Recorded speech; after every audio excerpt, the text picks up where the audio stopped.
বাংলাদেশের রাজনৈতিক ইতিহাস আমাদেরকে দেখায় যে দল তার শেকড় জনগণের আসল কনস্টিটিউয়েন্সি থেকে বিচ্ছিন্ন হয়ে যায় সে দল টেকে না।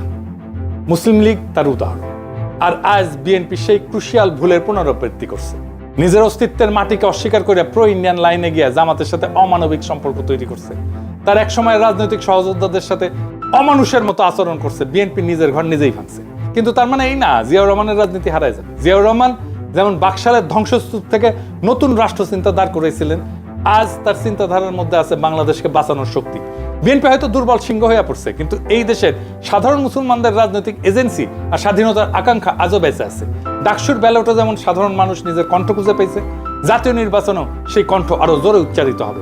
আমাদের দায়িত্ব এখন নতুন রাজনৈতিক ফ্রন্ট গড়ে তোলা, যেখানে জাতীয় মর্যাদা, আঞ্চলিক অখণ্ডতা আর সার্বভৌমত্ব প্রশ্ন হবে মূল কেন্দ্র, যেখানে জিয়াউর রহমানের রাষ্ট্রচিন্তা হবে আমাদের আদর্শিক দিক নির্দেশনা।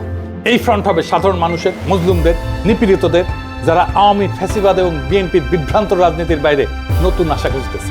ইতিহাসের শিক্ষা পরিষ্কার, শূন্যতা কখনো স্থায়ী হয় না। আমরা যদি শক্তি, দিক নির্দেশনা নিয়ে আগায় যাই, তবে সেই শূন্যতা পূরণ হবেই আমাদের প্রিয়। বিএনপি হয়তো ভাঙবে, কিন্তু জিয়ার আদর্শের সেই পতাকা ভাঙবে না। সেই পতাকা আবারও উড়বে শক্তিশালী সংগঠিত নতুন ফ্রন্টের হাতে। এটাই আমাদের আহ্বান, এটাই আমাদের আগামী ইনকিলাব। জিন্দাবাদ।